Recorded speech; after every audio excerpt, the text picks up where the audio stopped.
Three, changes. 2, 1. All right, we're recording. Hey, what's up? This is Flex Wheeler with another episode of Flex for Life, and I have a special guest. I would call him a dear friend. We've been knowing each other for over 25 years, man. Can you believe that? Danny Hester. 30, almost 35 years. We're in 2025 now, bro. You know what? I couldn't remember when we started training together. What year was that? It was 1876. He's stupid, dude. He's stupid. I met you in the Civil War. Yeah, jeez. I was trying How to you help you. doing, I was brother? trying to help free you. How you doing? I'm doing well. Good. Yeah. Out here in Vegas. I followed you. You were one of Finally, the dude. OGs out here. I think Jay was Finally, here man. before you, right? Yeah, it was. So let's go back, Danny. For a lot of my viewers who may not know your history, let's start off at the beginning. Where were you born? I was born in Thailand, which is in Asia, East Asia. Were you really, dude? I was, yeah. But Really? my father worked for the CIA, so we were traveling all over the place. Really? Yeah, I know, he's my like dad. on Facebook, you call yourself Danny Thai, and I never knew why you had that. Oh yeah, I never knew that. Really? that's So when did the you move to land United of. States? When I was like 2, Okay. my dad died in the service of our country during the Vietnam Really? War. Yeah, Jeez, D, I never knew that, man. You're kind yeah. of you're kind of secretive back when we first met, bro. I You're see. I still am. a Shit, I might be working for the CIA. You don't know. never know with you, bro. I'm just collecting. So I'm just collecting info so you moved to up in like the what was it in what Southern area? California, Yeah. Ventura County, Ventura, Oxnard. Ventura, right? Yeah. Now, what did you do for sports? I was a gymnast since I was 6, and then I played the usual sports like football and baseball, but I wasn't into that. I didn't like team sports because I wanted to excel and just have me be the one that determines if I play or not. It's not some I'm going against some coach's son. So I didn't like the politics of it, and so I started choosing more individual sports. Like martial arts, wrestling, even breakdancing, boxing, kickboxing, and then bodybuilding. So, did you actually compete in any martial arts?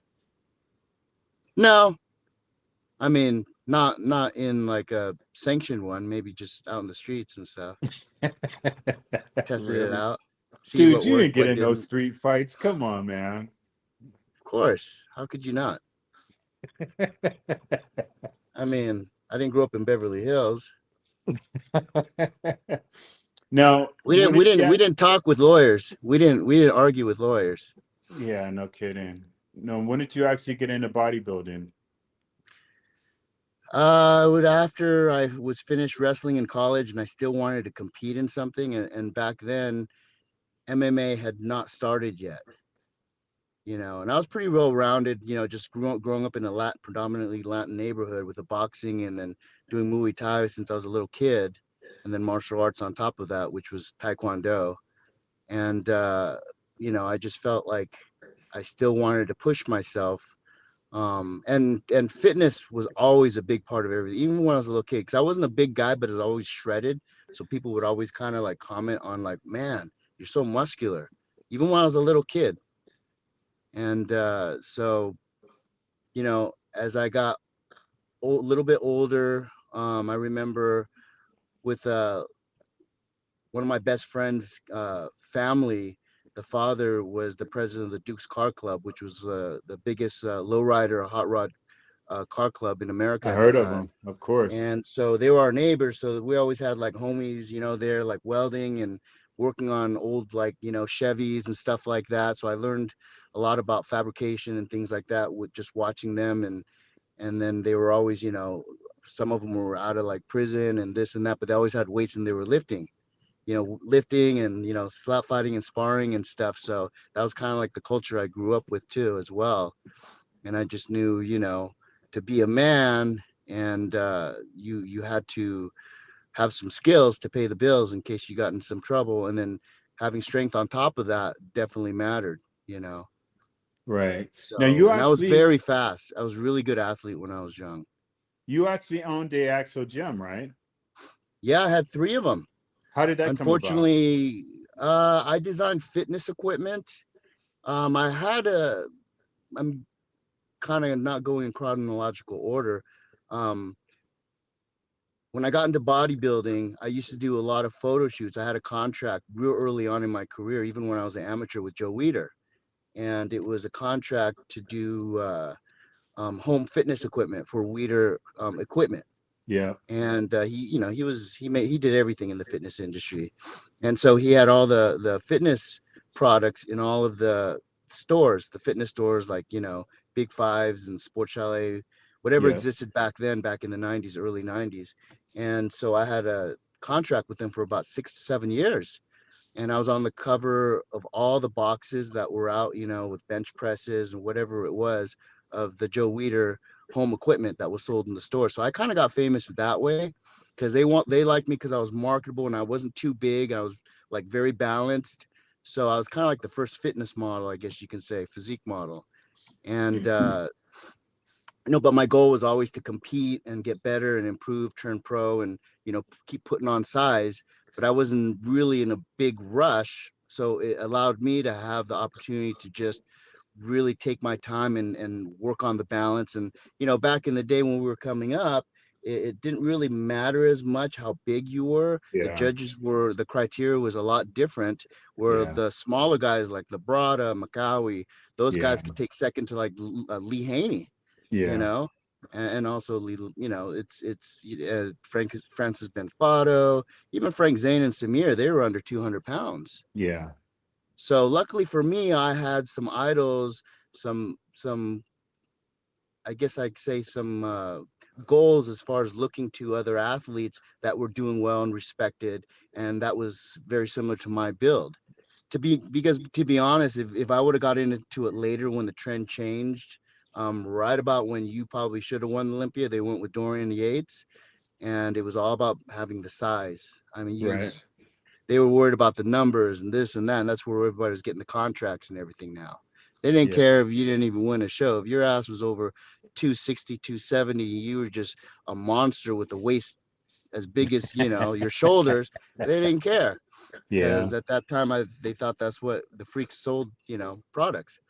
And so anyways, so that helped me really kind of hone in my physique, and then coming up, like you said, that's probably what inspired you too, because you weren't a big guy, but you had good muscle quality and muscle roundness, in a small waist. And you responded really well to training. It just Yeah. filled out, but everything stayed aesthetic. And that was like, I felt I had a gift, and I didn't want to ruin it. And I also, after college, I went to nursing school, and I worked in the hospital. So I had that clinical background as well, which really kept me kind of a little bit smarter than a lot of the other athletes, as far as not just going, oh, what's that? What are you taking? Oh, I'll try it too. Maybe I'll try Right. more, and maybe I'll Right. look better. That was kind of the mentality in a lot of ways. Although there was some really smart athletes that knew chemistry, because back then there's a lot of like the Eastern Bloc, because when the Soviet fell, there was a lot of the Eastern Bloc were freed up and they were able to come to the States. Yeah. And a lot of them were very well educated, over educated, because back Yeah. then, like, you had a PhD and you're driving a cab back in your country, Yeah. so when they came over to the States and they started competing, the bodybuilders, they were really smart with biochemistry, and there's so much knowledge coming from these guys. Unfortunately, a lot of the knowledge was taken to the extremes because we want to be the best, and any More in athlete the that matter. wants to Yeah. be the best is you go to the extremes. And when you're young, you don't really think that it's going to happen to you or this can happen to you because you feel invincible. I mean, we used to do crazy stuff. I remember wrestling in college. We would get on top of the cars and go down hills and pretend we're surfing, and we did crazy stuff. you know. And even in we didn't have motorcycles. The motorcycles, they didn't have helmet laws back then. I Yeah. used We to didn't have no ride a helmet on. Ninja. with no helmet, with shorts, no shirt or shoes on, just going fast and turning corners. I mean, you think about that stuff now, it's kind of crazy, you know. Yeah, definitely. But that So, same like uh, invincibility kind of carried over to a lot of these guys in the bodybuilding field. so how did you get into business? How did you get into owning some gyms? Well, going back to thank you for keeping me on track. I can kind of That's a drift good off. I one. got ADHD, so you know, you kind of reel me back in. So the equipment stuff, like I was telling you, I was doing the modeling for all the Weeder products and I had a contract with them. And I was on like 6 pages of Muscle and Fitness and Flex magazine at the time before I was even a pro. And so I used to go and do photo shoots at Bob Gardner's house. I don't know, you remember Bob. He Yeah, used to be yeah, a top photographer for Weeder's yeah. stuff. And they'd have a huge photo shoot at his place. And his wife would make, food and everything for the athletes. And then we'd go and shoot in his studio. And some of the stuff, man, that I was doing photo shoots on, like bench press, and it was so rickety. I mean, you had to like Narrow, really really narrow, huh? Yeah, just not narrow, but just the way it was built was like really rickety. And you're trying to show like you have like 45-pound plates on or big ass dumbbells. And I'm thinking I would never do this stuff on this. You'd kill yourself. And so I started looking at it. I was like, man, they could make it for about the same price, and they just need to change the angles on it and just use a little bit different gauge in the way they bend it. It could be easily done better. So I started looking at that stuff and looking at the stuff that was made in the gyms, because we were kind of pioneers. I think all, even back in the day, even since Nautilus, Arthur Jones, he was kind of pioneer thinking how a machine can be better, and it's just evolving even to this day. And so that's kind of what I thought I would see us using a machine, uh, the way it's made, and also adapt it to how we wanted to feel in our own bodies. And so I would take old machines, used machines, and I would chop them up and weld them and make them, to where I was like, okay, this is actually a really good machine. And at the time I was doing that, I was training a patent attorney. That's the nice thing about being a trainer, a top trainer. You can charge a lot more money, and you get to work with a lot of influential people. I've trained top actors, directors, uh, politicians, you name it, attorneys, doctors. And so at the time I was training a patent attorney, and I was telling him what I was doing, and he says, I patent that for you if you want. I was like, okay, I think these are a couple good ones that could do well. So I knew enough to get it patent, and then I took a couple meetings with these equipment. One of the first equipment companies was Icarian, because they were yeah, close. They were in like Sun Valley in California, and so they took a meeting with me, with the owner, because I was already doing Joe Weider products, before. So they thought, oh, Danny Hester, he's pretty popular.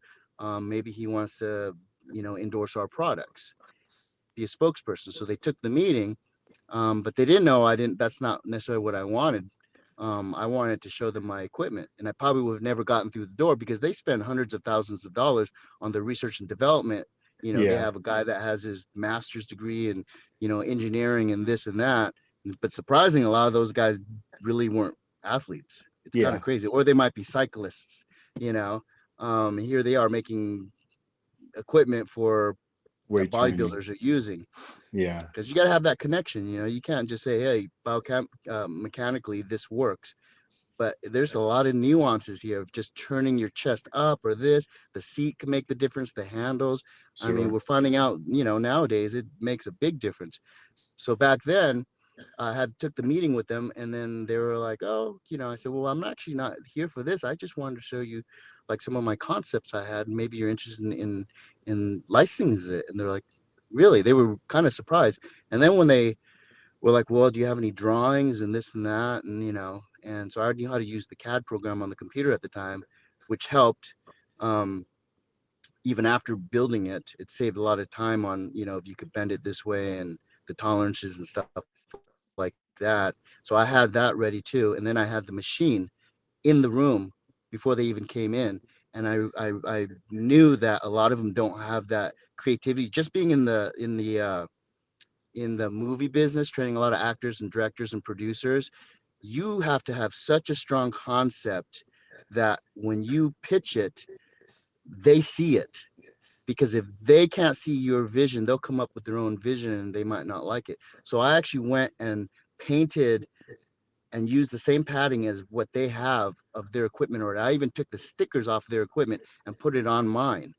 And so when they walked in the room, they thought it was one of their pieces. And so I would point at the piece, like my lunge machine or my ab machine, and they're like, okay, well, do you have any drawings or anything? I said, I actually have one right there. And they're like looking around for it. And they're like, where? I said, right there. And I remember Russ, the owner, with the R&D guy, he was like, that's one of ours? And the R&D guys was like, no, that's not one of ours. They went over it, tried it out, sold my first one, licensed That it right? instead of taking Wow. a lot of cash up and taking instead of taking a lot of cash up front. I wanted to be a win-win because I knew if they were to give me cash and I was buying equipment from them, I probably wouldn't get as much. So I knew it was cheaper for them instead of giving me cash just to give me equipment. And that's how I had all the equipment to fill up a gym. Nice. And so I So opened my first gym. so you end up having a boxing gym also, and training Yeah, some well-known boxers back in the day, right? I did. I actually partnered up with the boxing gym. Robert Garcia was using my part to train. I was doing strength training for a lot of world champions, middleweight world champions, you name it, guys that fought Mayweather, and I was working with those guys with the strength and nutrition, along with, my best friend Adam and Cecilio Flores. And so it worked out really well. So I got that part of it, being an athlete myself as well. It really helps. It really helps being a which a lot of bodybuilders are as well. Like you come from a martial arts background, so more that how to functionally apply what you're doing in bodybuilding to the sport, a different sport, which Yeah, makes you so much of a better trainer and understanding of the yeah, body. I yeah, could see when a certain type of athlete, whatever their athletic uh, genre is, if that's the movement they should be doing for themselves. yeah, I say, yeah, that's going to make you slow, or it's going to make you tighten there. I would stay away from that. So you kind of know just by looking at it, because you know how you've moved and things, and the things that happen to you. That's why every time I get an injury, I become a better trainer, because then I understand that injury, and I could see if someone's like, kind of lifting their shoulder up when they're doing certain exercises, because that's how I do when I have an injury, and I could recognize it right away. yeah, So, being in the sport for so long, it's and I'm sure you deal with it too, as far as yourself. You really learn so much more through trial and error. yeah, And so that's how I 100%. opened my first gym up. And you know, fortunately and unfortunately, um, you you have a passion for what you do, but yet you weren't quite trained on the business aspect of it, Yeah, yeah, or even having the patience, because you're so good and excel at certain things. When it comes to business, you think that's gonna just automatically apply there, yeah, you know but like in anything else, like in fitness, you have to go through trial and error to learn. You got to learn not to trust certain people. You got to learn, like, because you get a whole bunch of product for really cheap, that might not be the best thing at the time. yeah, It's just so much. So I basically, getting into business, when I thought I was going to create a machine where I could just build it, work my ass off, and then leave, and it'll just keep producing for me. But when you have a business that you own, that your name is behind, it just drags you back in. You can never. It's like having a bad kid. You got to be there to raise it, continue reinvesting. Yeah, right? Or else yeah, that kid is not going to turn out the way you want it to. yeah. Now, So when did you start coming down to Go's Gym? And I think you I, met Rico first, right? oh yeah, who couldn't miss Rico? He's so loud, and I mean, if you don't notice him, like, he'll notice you and Yeah, let you know. You know, there's stories. Even my boy Michael Jai met him at first. Our boy Rico. I don't know if you've had Rico on your show. If you haven't, not you need to yet, get him not on. yet. Yeah, not yet. Yeah, You're the he would first be though. You beat out Reek. right. That's good. So when was You it gotta. that you started coming down to Gold's Gym? Because I mean, I we was could. coming down. I was coming down to Gold's Gym. My God, even when I was like 12 years old, believe it or not. Is that right? Because So you were going to the yeah, very first one on Main Street. yeah, I went to that one, and when the one that we were at first opened, it was just one room. But I wasn't necessarily going for bodybuilding. At the time, before I was even a teenager, I was breakdancing. I was one of the best breakdancers in the world at the time. I had a manager. I was on Soul Train, American Bandstand. I toured with like Run DMC, Denise Williams. These are artists back in the day. Yeah. They used to tour with the rappers, and so that's what I did. And so we would always go to Venice to shoot commercials or battle other crews. And my blessing in that was usually you have like a crew for breakdancing, a bunch of guys, like a team, because one guy would excel at certain moves and you would battle other crews, and they Yeah. would send out their guy with the top head spin and you send out yours, and that's how you would battle. I was Yeah. pretty well rounded in everything, so I was able to get a lot more work by stepping in. Like one crew that was doing a lot of work, they had a guy that was injured or sick, so they'd call me up and I'd go and replace him because I could pretty much fill in any spot. And sometimes I would battle like small crews by myself, and I just have my brother hold my jacket, and I just go out there like 5 or 6 times, and I'd be getting tired. I was like, damn, you know. And so Venice was like the mecca at the time too Yeah. I for remember. battling, because all the movies like Street Beat and Boogaloo. What is that? Yeah. Oh my God, Breakdancing. breakdancing. How did I forget Yeah. that? And Yeah. I knew all those guys too, which is really cool. And so Venice, we would go there, do all that, and we'd spend like the whole day there. So I would walk over to the gym because I was interested in the gym even since I was young, because of Bruce Lee and martial arts and stuff, and just lifting in the garage with all the homeboys, my neighbors, and even before I had like a lot of muscle. I remember like catching the school bus in grade school, and I would leave the garage open. I had little tiny cheap weeder weights in my garage. Who The would have known cement I would one. be designing? Right. Who would have known I've been on the box cover years later for that same equipment? And the girls would walk by and I'd make sure I'd have a wife beater on. I'd be doing curls and, working out, even at that young, because you want to impress the little young girls, walking by Wow. into getting on the bus. And so fitness and bodybuilding was always part of my psyche at the time. I remember when I started getting more size on than Bruce Lee, I'd put Arnold's poster up. And that was like the next kind of step. Right. Right. Right. So we could let's So that touch was in my some. first introduction to golds, because it Yeah. was real famous and a lot of famous people worked out there. All the, back when we were Oh kids, the man. WWF which Yeah. was wrestling, which is Yeah. WWE now, was real Yeah. popular. Hulk Hogan, Mr. T, and all that. They would Yeah. do everything in the muscle pit, and also they would really train at Golds, Yeah. the real Golds. And so I Yeah. wanted to always go there, and see all the people. When I would see all the people, I was starting to look at the magazines back then too. Um, and I would see them all. Yeah. And I mean, all the old school guys, the Barbarian Brothers, and Yeah. it was really Yeah. cool. Yeah. Mike And Christian, Barry Dene, all those guys were yeah, there. Yeah. right. Even Yeah. before Yeah. those guys, I was going Yeah. there. Yeah. So So, let's jump into where but you officially, actually. I would say I went there and had a VI membership in 89 or 90, because I think Michael Hearn rolled in a couple years after.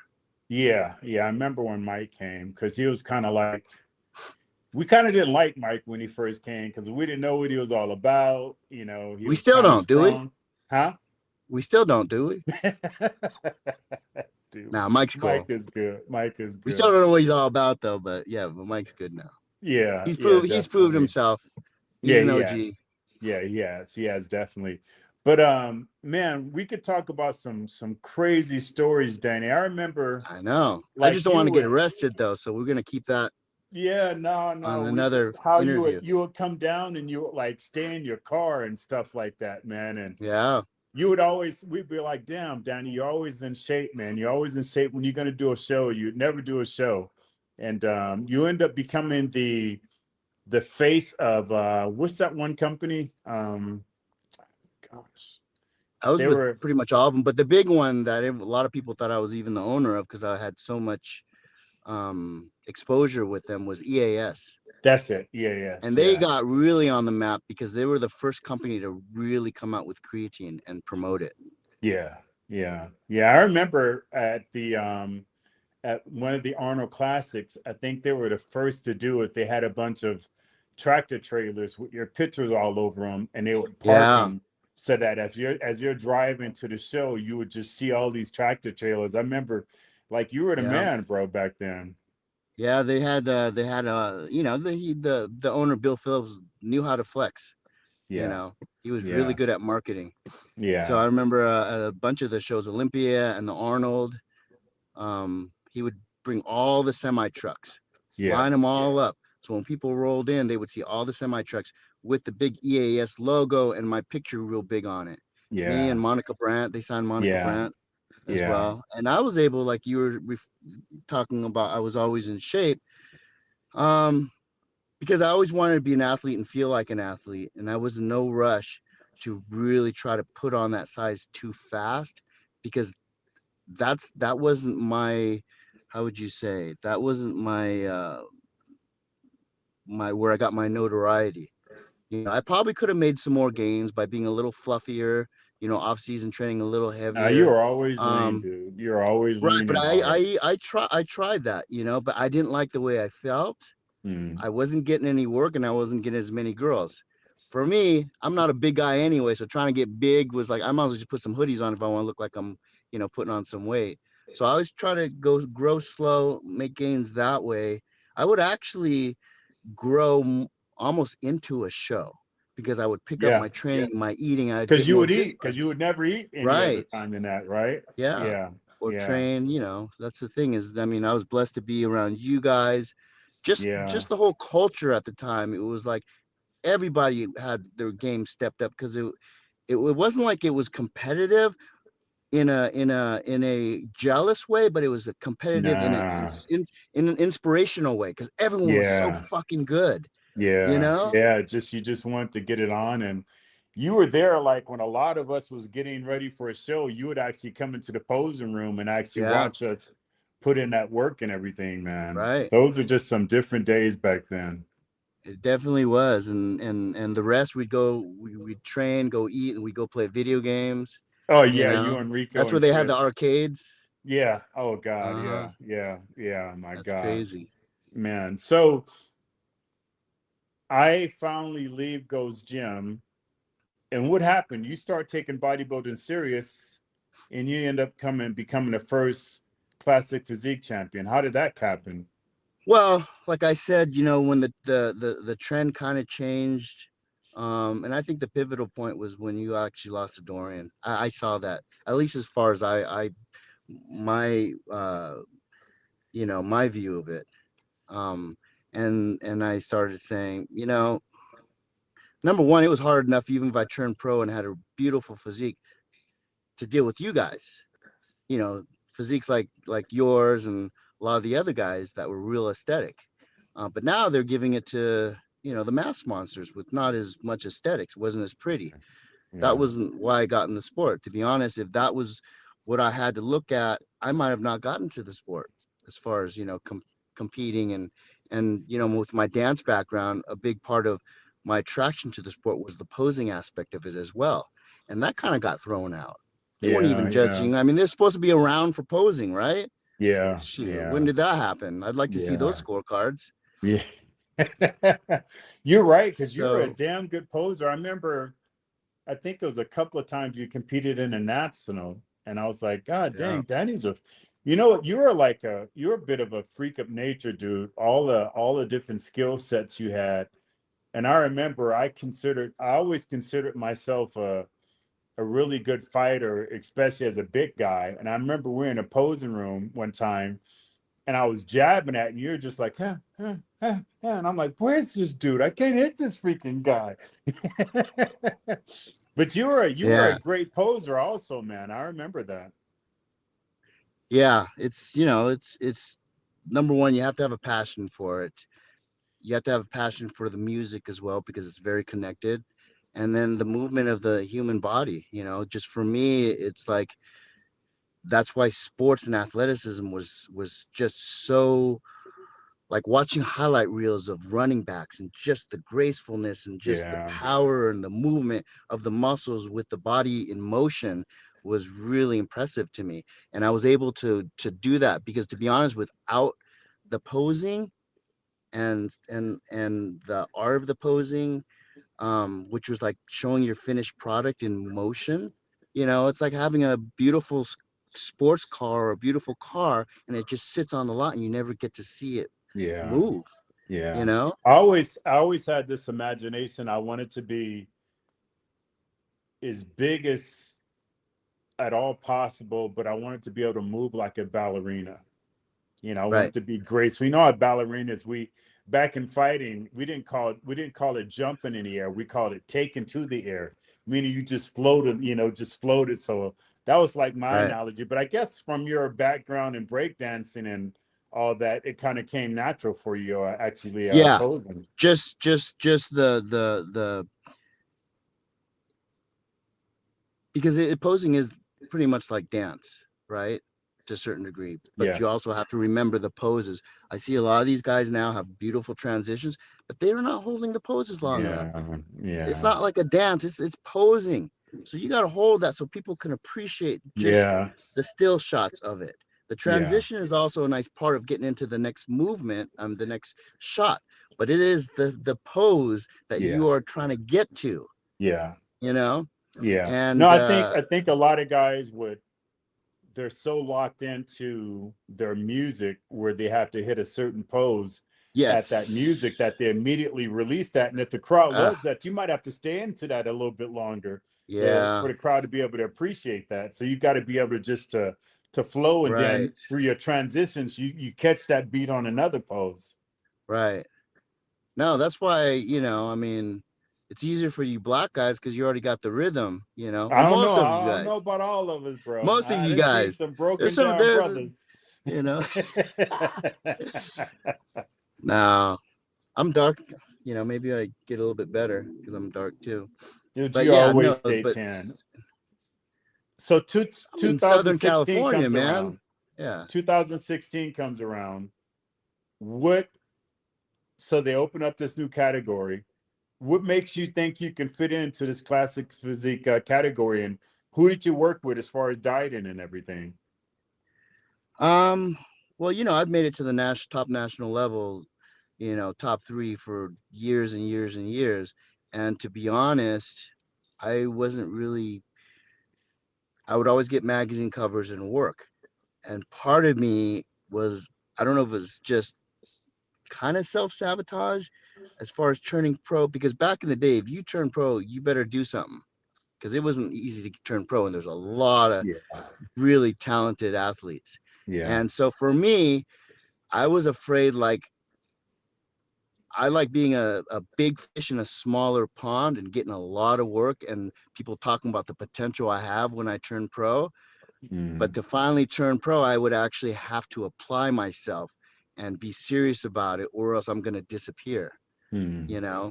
And then, especially being around you guys, it was like, man, you could still make your mark, because there was guys like Labrada and Benfato, yeah, and I felt like I could actually be better than those guys, to be honest. yeah. But they were disciplined, and that's something where I just enjoyed the sport. I enjoyed the camaraderie of you guys, being so blessed to be in Southern California, Gold's Venice, not just the bodybuilders. The day, man. Keanu Oh Reeves be man, training next to yeah, you, Kobe yeah, Bryant. I mean, everybody, and yeah, everybody's cool as hell. You'd be yeah. done training, and you'd go and walk with some famous person to go eat at the firehouse Firehouse, because yeah, you were on a level of, as they were in your craft, and they yeah. respected that. And it was You respect. It know, was respect. Yeah, yeah, and so those days were just so blessed, man. I'll tell you, people just don't understand. Like, no, it was worth going out there. It was just, I always tell people, like, when they used to come out and I would see them,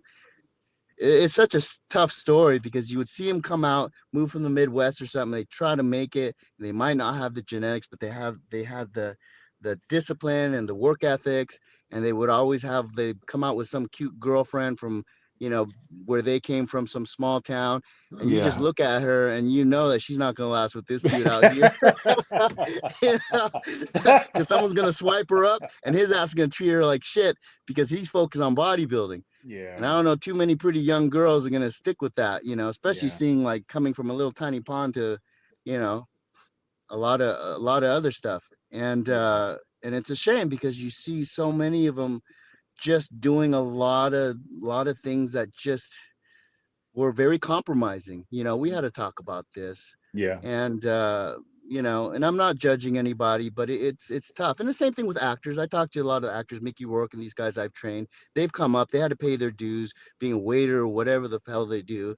But there's a lot of temptations to really compromise. you know and sometimes those temptations actually will steer you further away than your goal. Oh, They sure. didn't have the same discipline. And it's Yeah. unfortunate, man. If we would have had social media back then, it probably would have saved a lot of good athletes from quitting Yeah. because it would Oh, buy them yeah. more time. Yeah. Yeah. So that's why these Definitely. youngsters these days, man, or even myself, I got to get back more into the social media and take advantage of it. But Yeah. they're so blessed, Yeah. It to is. be able So what? to have that opportunity. So what made you bite the bullet and go serious and make your mind up Well, to compete? because like I said, I kind of dropped out of the sport and I started, doing the gym and designing equipment, because I just felt like I can't chase that. I'm not a big guy. I'm gonna ruin my health and my looks, um, to chase something that I'm not gonna be dominant in anyways. So it's about the return on your investment. I always say, whatever you do, it's got to be return on your investment. You put a pill or inject something in your body, it better be a return on your investment, Yeah. or else it's not worth it to me. And so I decided I'm going to back out, but I always respected the craft of bodybuilding and what I've learned and the inspiration from just everybody I've had the opportunity to work with and be around. The golden, I call our era the golden era, Sure. for the real, because I had the best of both worlds. And there'll be never another like that. And so when I did, I was always still inspired. I would, still look at the magazines and stuff, but I would always push myself to improve. For me, life is the biggest stage. So I like the respect and all the accolades that people would say, wow, you look great. Are you a professional athlete and this and that? So it kept me motivated as well. And also in my head, I had an ideal picture of what my physique can actually do if I got off my lazy ass and really focused. So I wasn't real disciplined in training super hard. I enjoyed it, but I took the long approach. My approach was, I'm gonna get there. It's just gonna take me a lot longer. I could probably get there faster if I really went balls to the wall, but I didn't want to risk the mental burnout as well. Because sometimes when you go that balls to the wall and you hit those plateaus, I just seen a lot of athletes get very frustrated, Yeah. because they're Yeah. in the short term. They want it so fast. They Yeah. might not be as genetically blessed. Yeah. We're pretty fast gainers. And Yeah. then you Yeah. you apply yourself, you work hard and work with good people that know what they're doing, you're going to become a flex wheeler. Yeah. But, you know, other guys, it's tough. And that's the thing. So I said, you know what? I already know myself. I'm just going to take longer getting there. I'm going to get my physique. It's just going to take a little longer. So you have to be more careful of the things you do because you can't risk getting hurt. Because Yeah. taking longer doesn't mean not doing it at all. That's the mistake people make. Yeah. I'm going to Yeah. take time off. You hear, I'm going to take time off and this and that. But you got to keep that time off productive in Yeah. some way, you know? Yeah. So Um, you hear about the Mr. Olympia, well, and there's Robin your Cheng came up category. to me. Robin is the one who came up to me. Robin is is is just a blessing to our sport as Yeah, far as man. I'm concerned. He's been Yeah. in the sport. He was your manager at one Yeah. time. Yeah. Robin Yeah. Cheng Yeah. is who we're talking about. Yeah. Yeah.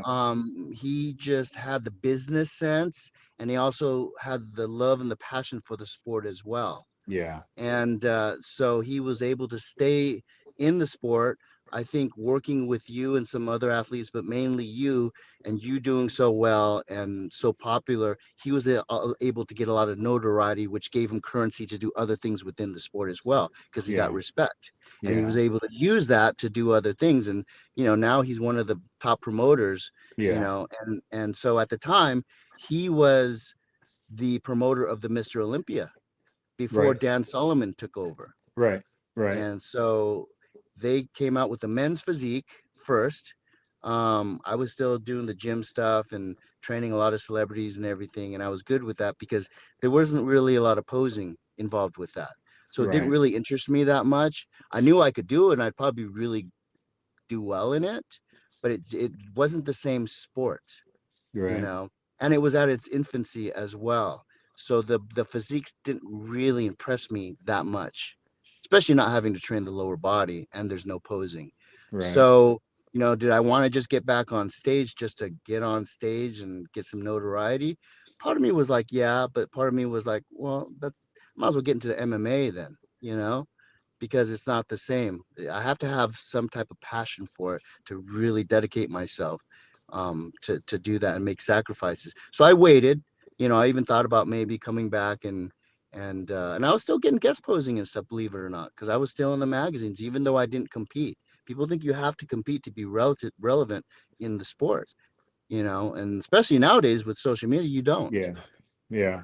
Sometimes it's better for you not to compete because then you're gonna kind of tarnish your Yeah. your Yeah. your fan base by Expectation. Yeah. exactly. And but I definitely applaud the guys that have those high social media and they jump in and throw their hat in the ring and even gets smoked, but at least they Yeah. did it. Yeah. you know So and you're so Robin, when it came out, Robin actually came up to me. I think I was handing out trophies at a show, when a John Lindsay show that was before Tamer, I think, took over and started making right. millions of dollars. Yeah.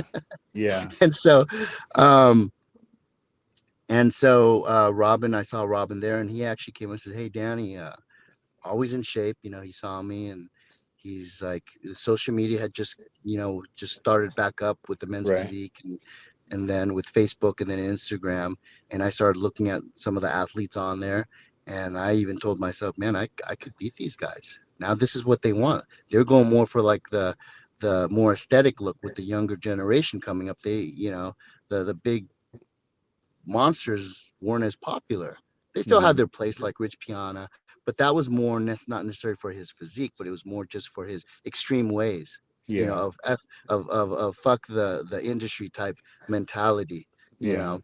And so that's where he got his popularity. But as far as physique wise, with the younger people wanted, it was more aesthetic, beach pool bodies, and the posing even. And so Robin came up to me and said, "We are starting a classic physique division. It's bodybuilding. You have poses, and man, you were built." The first thing when we talked about it, Robin said, when they talked about with Jim Mannion and everybody coming up with this, was me. One of the people they thought about was me, and I was still relevant in the sport as far as doing things. I was still going to golds and being present and kind Yeah. of helping. That's one thing I like about being there so long. I know so many people where, you know, 20 years before, you were working in a booth and this one guy was just like, one of the sales guys, and you always spoke, to him with respect and gave him a lot of, uh, uh, connections with other people in the industry. And then 10, 15 years later, the dude owns $100 million supplement company that he started. Right. So I love being around for so long because you make those networks and those relationships, and you have so much goodwill, with the people and so for me, it was I never really left the sport just because I stopped competing. But when Robin and I know Robin, Robin knows me, and I'm thinking, man, Robin came up to me. I told my wife, he's like, I said to my wife, I'm like, babe, Robin, I really respect, and he's very influential in the sport. He came up to me and said, hey, they thought of me as one of the people as far as physiques. When they designed this, and he really told me, I mean, he looked at me seriously. Robin, like I'm Yeah, always yeah, playing yeah, around. I said, if you yeah. look at Danny, like he literally like took off his glasses because Danny, you could do something, man. You should really think about doing this. And when he said it like that, man, something hit me. And I was like, damn, okay. This is what I've been waiting for. I've been honing and crafting my art, my my gift, and I never really let it slip. I never had any injuries, but and I never really pushed myself. So this was kind of a challenge to me, saying, I'm married now, no more running around like, doing whatever, having this solid base and this discipline and someone behind me to support me. I talked to my girl about it, and she gave me her blessing. She cooked every meal for me and just went full force focus. I remember training so hard that I would sit back in my car and I would just be almost like I was on drugs because I was tired, the endorphins from training hard, almost a little like shaky from my Shaken. blood sugar. And it was like almost like my spirit was going into another dimension, just thinking about things. And especially when I put music on and stuff, it was it was kind of a very spiritual thing, to Mm, put yourself in that state of calorie deficit and dieting and just the discipline, man. yeah. I'll tell you, if I didn't win that show, I won that show because I never trained that hard and was that disciplined and kind of felt that. That to me was so I was impressed with myself, I have to say. You know, I dug And really deep. you actually beat some guys who later on set the standard for the sport. I mean, you were one of the Yeah, first to they beat Chris Bumsford, right? Breon, Breon. Terrence, a lot of Yeah, these guys, yeah, in there that are still doing it, that are, made a name for themselves. And very impressive physiques, and I really enjoyed seeing their progression in the sport as well, to help really bring this, especially Chris Bumstead, to bringing this sport to a whole yeah, nother level as far as notoriety, because it was yeah. almost like since I was the first, I feel like anything that really or anyone that helps promote and increase the awareness of this beautiful sport that they supposedly focus on the aesthetics and the posing and everything, just the overall package. For me, it just promoted me and my beliefs in the sport. The open And bodybuilding couldn't control that, never could. yeah, I'm just blessed to start out when the open bodybuilding was, guys like you were dominating. And, to be honest, even like Ronnie Coleman at a certain point, I felt his physique, even though he was still winning, was not beautiful to me. right. It was dominant, but it wasn't like anything I would really take a second look at as far And as like admiring it. talk about relevancy. Here we are, all these years later, and I always joke him, I'm actually giving you a massive uh, amount of respect, but every time I see you, like, dude, I hate you. I have so many freaking reasons to hate you. You're always in shape. You're always wearing these tight shirts. So relevancy, we have a couple of videos of you training and how you're able to stay relevant. If we can pull one of those videos up. I mean, when was this? This was me making fun of COVID. I hate to say. This was only a couple of years ago, a few years ago. Wow, dude. And you look And like that still to this day, man. I mean, how are you able to oh stay yeah. relevant? And how often, I mean, do you still eat fairly clean? You know, Well, what also helps is getting the food sponsors, and also with my wife's cooking. She's a really good cook. She went to culinary school, and just it's about food, man. I'm telling you, boy, if I would have had like a chef or had some girlfriends that knew how to cook back then, I probably would have even looked it better. time is And everything, brother. because Time is how much everything. money we used to spend. We used to spend Oh so gosh. much money eating out, and it wasn't Yeah, even the best quality or the macros we should be eating.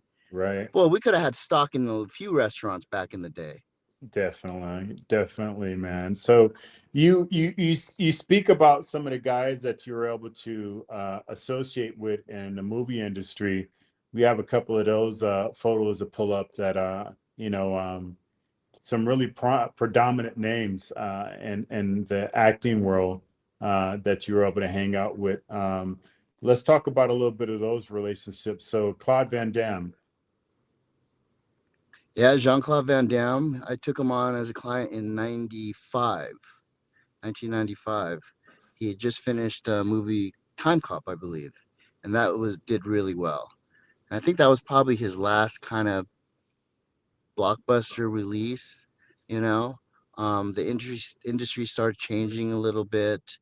When you have a lot of guys that actually can act, like are known for acting, doing some great action stuff, I think he felt his time was kind of limited, Mm, with those genres mm. because he created.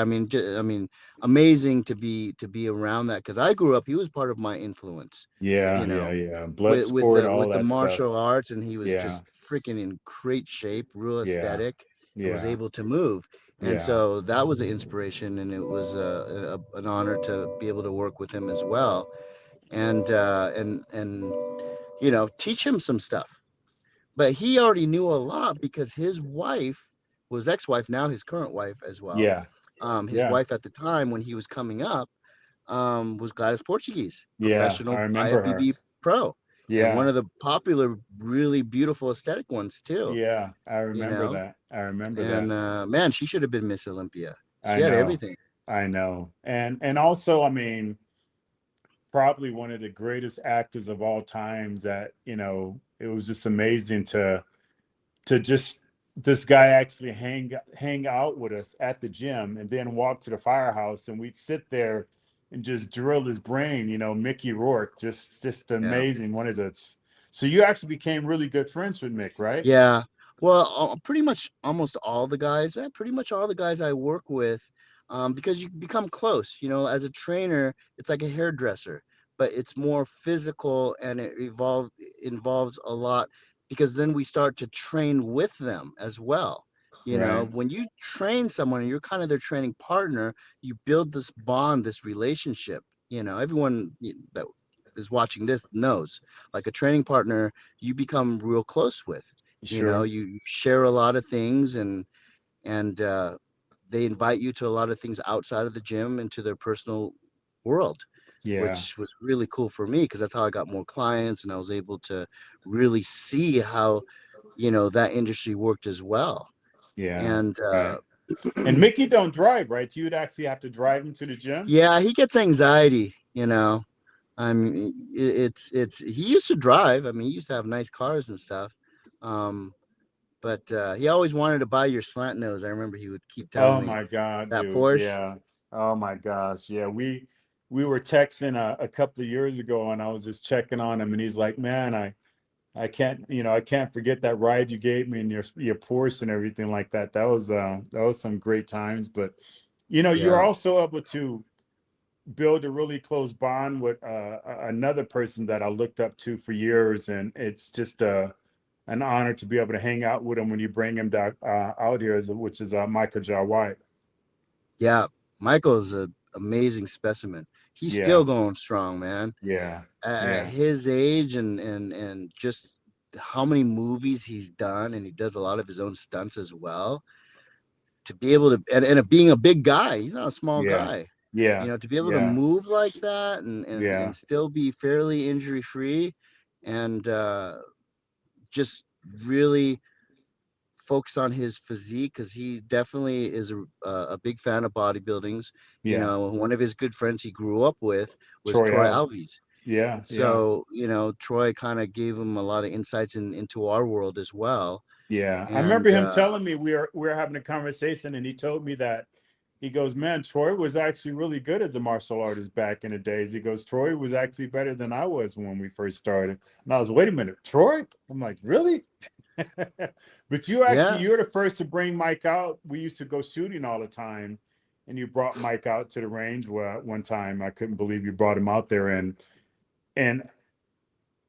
I think I was shooting your AR and he was shooting mine, and he was like, "Man, this is the first time I ever shot a live, rifle." And I was like, "What?" Like all these yeah. movies? He A lot goes, of these guys that play like soldiers and cops for decades in the movies or on TV, a lot of my work with have never shot a real gun, but they're training on, with the technical advisors and stuff. It actually, some of that technique carries over to helps Sure. them shoot. But you got Yeah. to shoot. I mean, Yeah. definitely, I mean, you're a good shot, but if you don't keep it up, it's a very diminishing skill set. Yeah. So that's Definitely. one thing I Definitely. love about it, because it's such a powerful tool that you respect it. Um, and it's not easy to get. So you need to have a lot of reps in to get good at Yeah. it, and as Yeah. soon Hence, as we you need to stop, start it going goes back. down. Yeah, we need to I start know. going back. Yeah. I'm ready now. I So got it in my truck. you always got your, Well, you some right always here. got your, look, you look at you always got your stuff in your truck. But let's talk about a new genre that you've gotten into, and that's protection work. And as you Yeah. were telling me, for the F1 that was just here in Vegas, I don't know if you can publicly say the client you were working with, but work with some pretty high profile clients.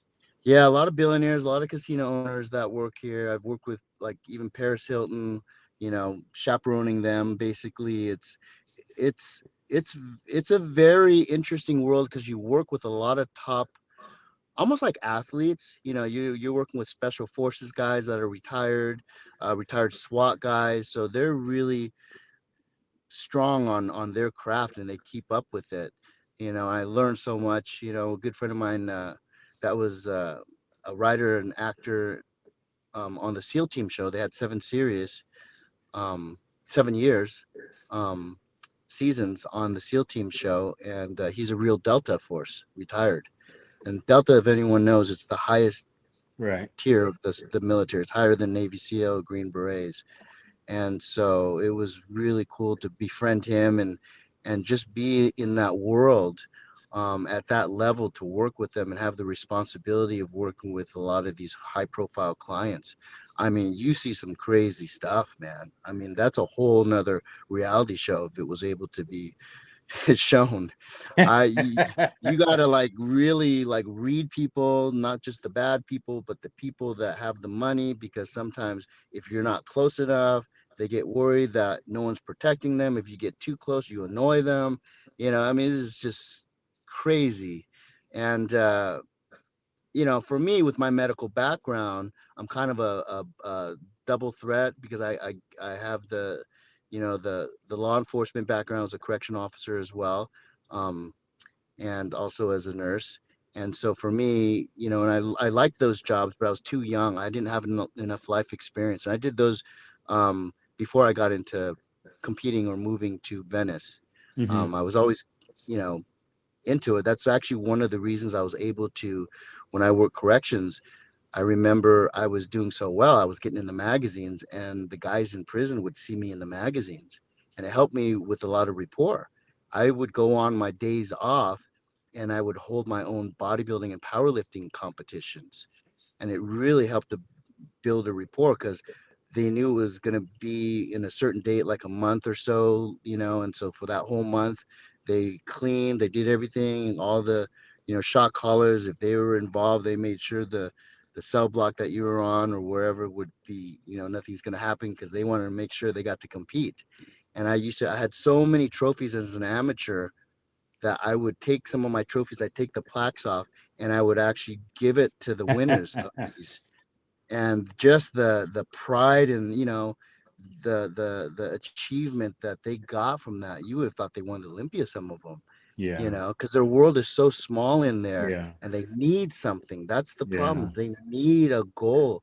Every Yeah. human being needs a goal and needs something to push themselves and have the discipline to go after. That's what we're about. Yeah. Sometimes that's why a lot of these people that reach success so early, they almost feel more empty inside, you Hmm. know and so, Yeah. how is having that drive the next thing? Well, how could I be better? How could I beat the competition? How can I utilize this discipline? Because in a way, I love the discipline. I have to. And you ask why I'm always in shape, because I love the discipline of it. like I need that, and I have a certain standard. Of course we'll slip because we get a little lazy or things go on and traveling or whatever, but in the back of my brain it says, okay, I want to fall into the hole a little bit more because it's going to make it harder for me to push back, and Yeah. that's my discipline. You know what I'm saying? Yeah. And Yeah. that's why Yeah. I'm not worried about, like, slipping, because I know that I can.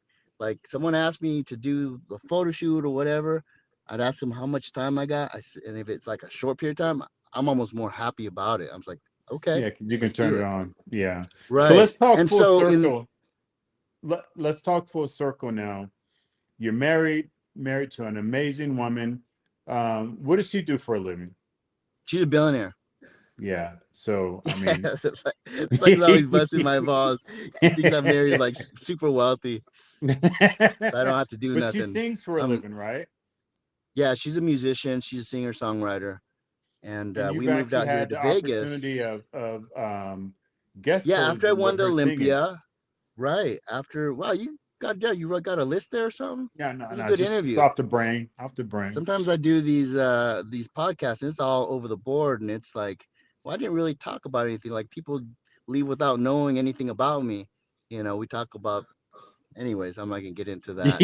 And Yeah, so yeah, it's nice to have someone that has, but I think it's because you also know me too, yeah, definitely, like, definitely. so yeah. So after I won the Olympia, I got all these offers to guest pose all over the world. And so I remember we were sitting in the hotel room in Alaska, I believe, and I was practicing, and I didn't have my music with me. And there was something corrupt in the music. I don't know if it's a DVD or the streaming or whatever, how we recorded it. And so she was in the hotel room on the bed, and I was in the bathroom with the mirror, and I was practicing my posing. And I was like, babe, can you kind of sing the melody to the song so I could practice? And she would do it and do it a few times. And I was like, yeah, this is kind of cool. And I said, hey, you feel like going on stage with me and maybe singing this? She's like, what? And so that's how we started doing it.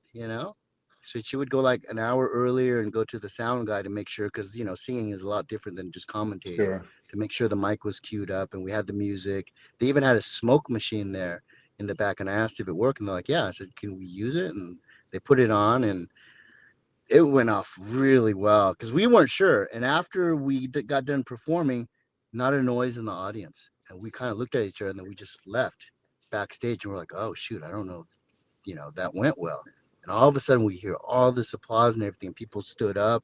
We went back out there. And then afterwards I went down to talk to the audience, and Stan Efferdin had been there. And what's his name? Cohn, the power lifter.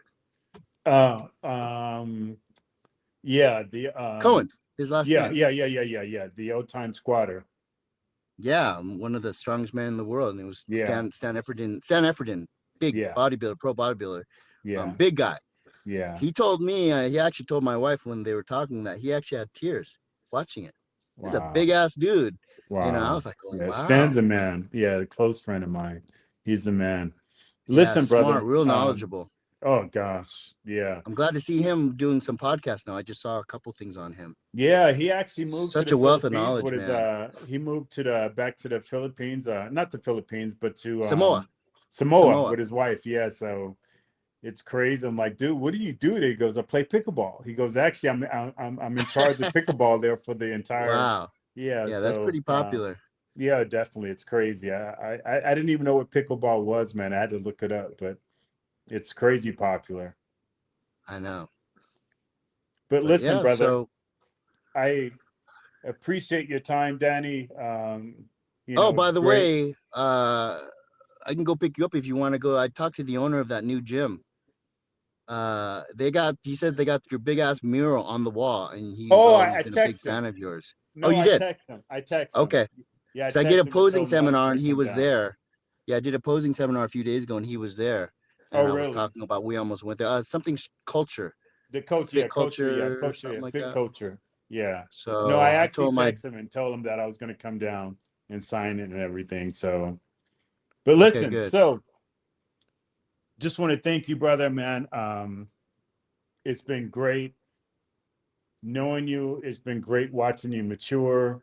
I truly consider you a very, very good friend of mine. We do need to start getting back to the range because we used to always go. We need to definitely start doing that. Yeah. And I will definitely hit you up more often to get my butt out of the house to get in the gym. But Yeah. again, Danny, And thank you you got so your much, new brother. dog. You got your new dog as well. Yes, I've Zeus. already talked about him, Zeus. Yeah. Oh my God. He's in a Oh, cage right cool. now. I'm surprised he's not going crazy. I All gotta let him right. out. He's been in there for a Yeah. while, but I love you, So now brother, you man. owe I me. You appreciate gotta you. you gotta be on my podcast when I start one. You definitely, man. Definitely, 100%. All Let's right. get it done. Let's get it done. I'm gonna go a I little mean, deeper though, imagine so that, don't be D. scared. Imagine I'm gonna that go a little the deeper on guys the that questions. no, I'm good. I'm good. Listen, I'm like you. I come from the old school. I'm used to being asked questions, you know. So, but I All appreciate right. you so much, little brother, man. I love you. There you have it. Another episode of Flex for Life with my special guest, Danny. Danny, I appreciate you, brother. Look at you, dude. See. Just like I said in Classic. our other podcast, the dude's always wearing these condom shirts, you know, because he's still got the For flat protection. stomach and everything, protection. But I Mediums. appreciate you. I appreciate you, little brother, man. I'll talk to you later. All right, man. All Okay. right. Thanks, Flex. See All you guys. right. See Bye. everybody.